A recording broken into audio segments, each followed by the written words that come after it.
तो छात्रों आइए जो है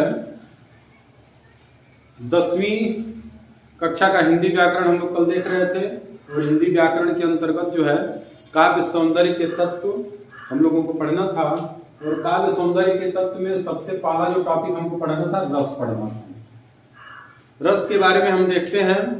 अगर आपसे पूछा जाए कि रस क्या होता है, सिंपल वे में अगर पूछा जाए कि रस क्या होता है, तो रस वही रस है जिसको हम लोग घोल के पीते हैं, बस उससे अलग कुछ नहीं है, वही रस है।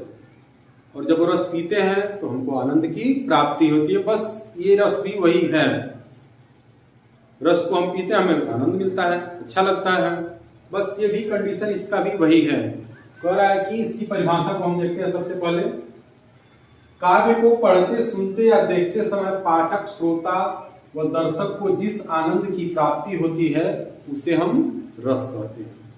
इसको हम ऐसे भी कह सकते हैं कि किसी भी कविता को पढ़ने सुनने या देखने से जिस आनंद की अनुभूति होती है, जिस आनंद की हमें प्राप्ति होती है, उसे ही हम क्या बोलेंगे, रस बोलेंगे। ये सिंपल सा इसका परिभाषा हो जाता है, कुछ भी अलग नहीं करना है, सीधे बस कह देना है कि जिस कविता को पढ़ करके सुन करके या देख करके हमें जिस आनंद की अनुभूति होती है उसे ही हम क्या बोलेंगे, रस बोलेंगे। वही रस होता है जिस आनंद की हमें अनुभूति होती है, वही क्या होता है, रस होता है। कहीं कहीं पे इस रस को काव्य की आत्मा कहा गया है। रस को काव्य की आत्मा कहा जाता है।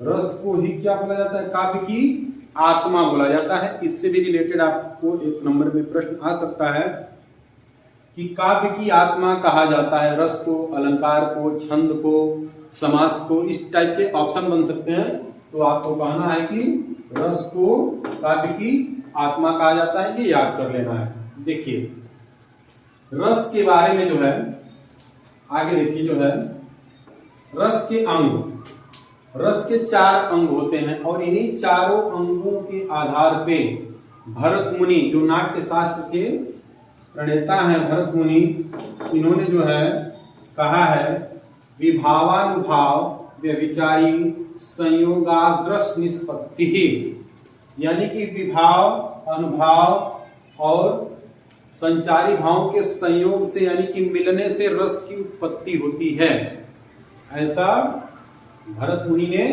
कहा है। ये परिभाषा भी कभी कभी आ जाता है और पूछ देता है कि ये परिभाषा किसकी है, किसने दिया है, तो ऑप्शन आप लोग लगाएंगे उसमें भरत मुनि। तो इसको भी जानना जरूरी होता है कि भरत मुनि ने क्या कहा है रस के बारे में। तो विभावानुभाव व्यभिचारी संयोगाग्रस निष्पत्ति, विभाव अनुभाव और संचारी भाव के संयोग से यानी कि मिलने से रस की उत्पत्ति होती है। ये परिभाषा किसने दिया है, भरत मुनि ने दिया है। आइए देखते हैं रस के 4 अंग। जो रस के 4 अंग होते हैं, पहला होता है अस्थाई भाव, दूसरा होता है विभाव, तीसरा होता है अनुभाव और चौथा होता है संचारी भाव। ये चारों भाव होते हैं। आइए देखते हैं इसके बारे में। देखिए अस्थाई भाव, अस्थाई भाव जो होता है ये किसी के भी अंदर, किसी के भी हृदय में, किसी के भी आत्मा में ये अस्थाई रूप से मौजूद होता है। जो अस्थाई भाव होता है, अस्थाई भाव की संख्या कितनी मानी गई है, 9। मुख्य रूप से अस्थाई भाव की संख्या कितनी मानी गई है, 9। बाद में 2 और जोड़ दिए गए हैं तो टोटल हो गया है 11। और वो 2 कौन जोड़े गए हैं, एक तो वात्सल्य रस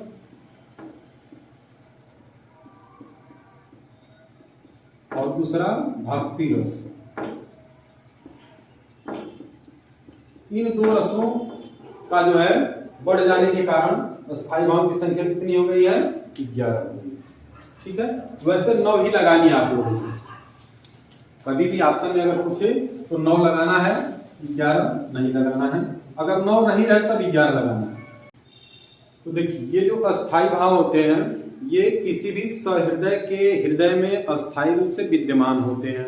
मतलब ये सारे भाव जो होते हैं 9 या 11 जितने भी अस्थाई भाव हैं, ये हमारे अंदर ऑलरेडी पहले से विद्यमान रहते हैं। जब हम उस परिस्थिति को देखते हैं, उस कविता को पढ़ते हैं, उस दृश्य को देखते हैं, उस घटना को देखते हैं, तो घटना जिससे संबंधित होती है वो अस्थायी भाव हमारे अंदर क्या होता है, तुरंत जागृत हो जाता है और हमें उस रस की प्राप्ति होने लगती है।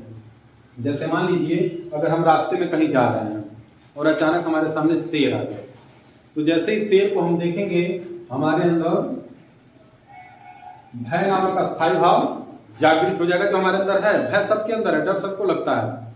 अगर कोई ये कह दे कि मुझे डर नहीं लगता है तो वो गलत बोल रहा है। संसार में हर प्राणी को, हर जीव को डर लगता है। क्यों?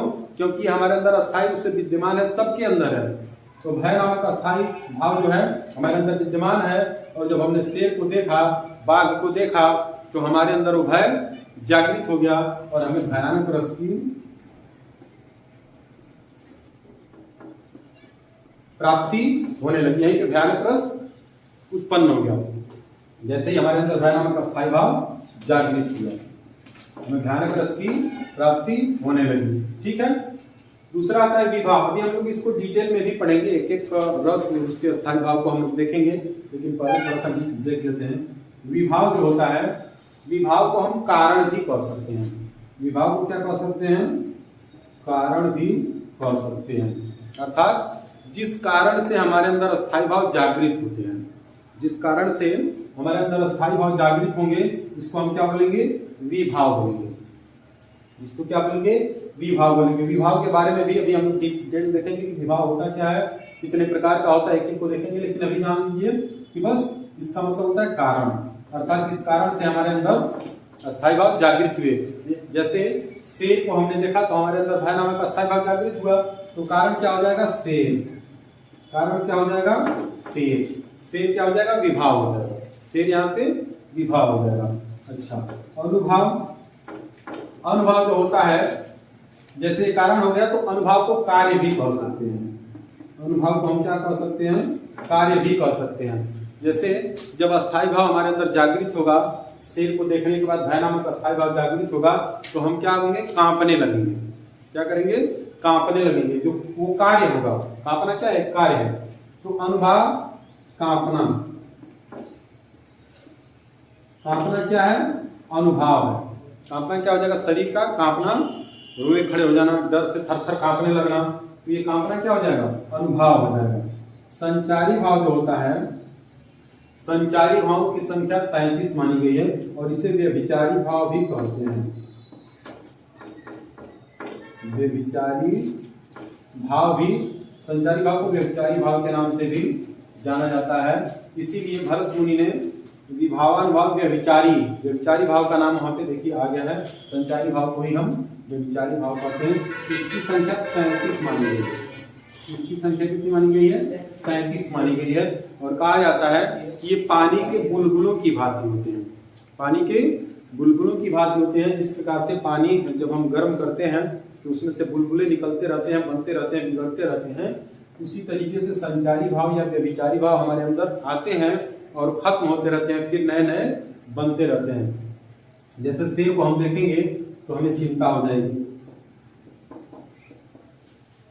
सब और तमाम तरह की इस तरह के छोटे छोटे विचार जो आएंगे, बनेंगे और बिगड़ेंगे। मतलब चिंता होगी, फिर ये लगेगा कि हम भाग जाएंगे, फिर ये लगेगा कि शेर हमको मार न दे। तो ये तमाम तरह के जो विचार आते हैं, बनते हैं, बिगड़ते रहते हैं, इसको हम क्या बोलेंगे? संचारी भाव बोलेंगे। तो ये रस के 4 अंग होते हैं। अस्थायी भाव के बारे में हमने जान लिया, विभाव के बारे में जान लिया, अनुभव के बारे में जान लिया और संचारी भाव के बारे में जान लिया। अब इसको हम लोग आइए देखते हैं डीपली एक एक करके।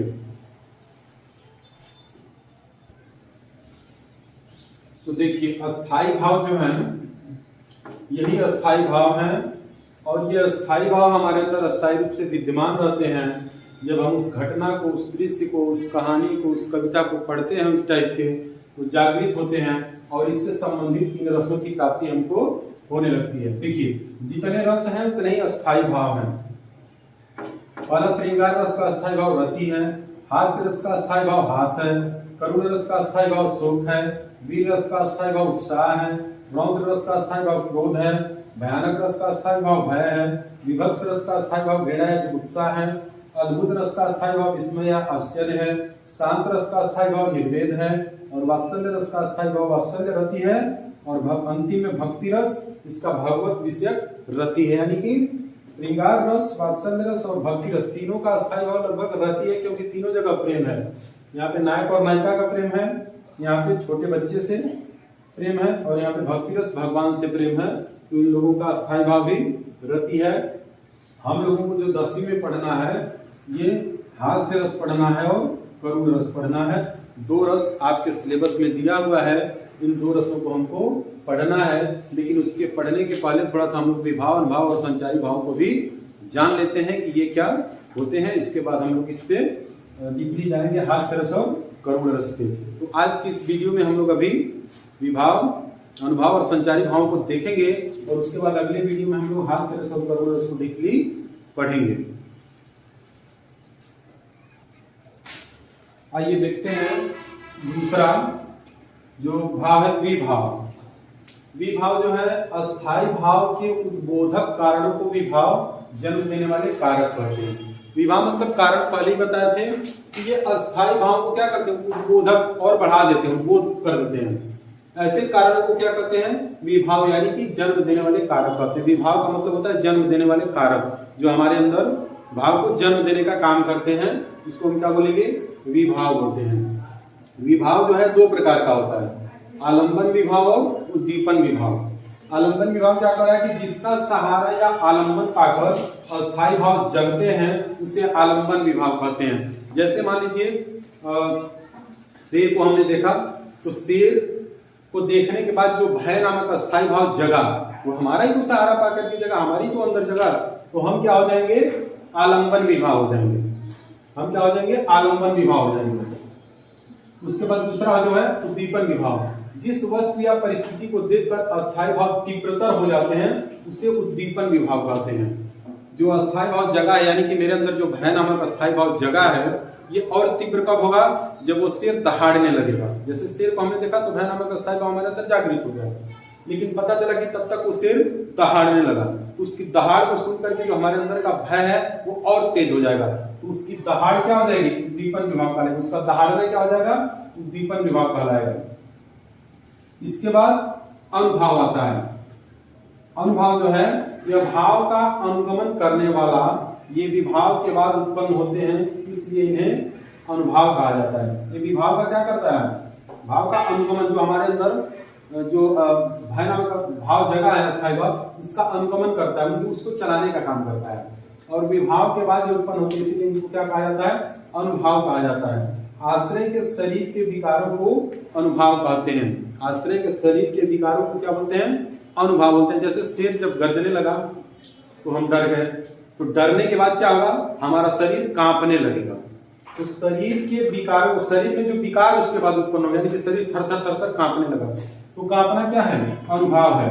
अनुभाव कितने प्रकार के होते हैं, तो सात्विक होते हैं, वाचिक होते हैं, कायिक होते हैं, आहार्य होते हैं।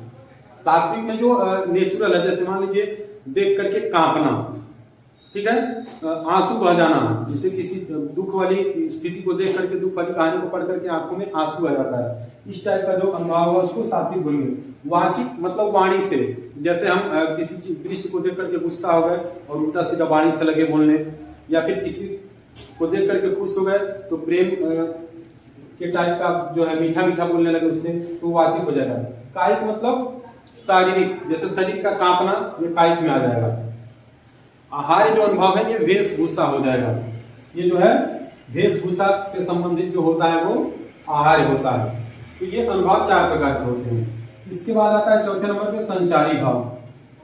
संचारी भाव जो होता है मन में संचरण करने वाले भाव को संचारी या व्यभिचारी कहते हैं। इनकी संख्या 33 मानी गई। ये मन में संचरण करते रहते हैं, बनते रहते हैं और बिगड़ते रहते हैं। तमाम तरह के होते हैं, जैसे चिंता हो गया, भय हो गया, विषाद हो गया, लज्जा हो गया, ग्लानि हो गया। इस तरीके से 33 हैं, आप लोगों के बुक में दिए हुए हैं। 33 का नाम आप लोग देख लीजिएगा। ये बनते रहते हैं और बिगड़ते रहते हैं। तो ये था रस और रस से संबंधित जो अंग है, रस के अवयव हैं 4, उसको हमने देखा। अब कल हम लोग जो है अगले वीडियो में देखेंगे हास्य रस और करुण रस को डीपली हम लोग पढ़ेंगे। और तब तक इतना आप लोग एक बार किताब में दोहरा लीजिएगा, बीच में जो भी इसमें लिखवाया गया उसको लिख लीजिएगा, और मिलते हैं फिर कल अगले वीडियो में।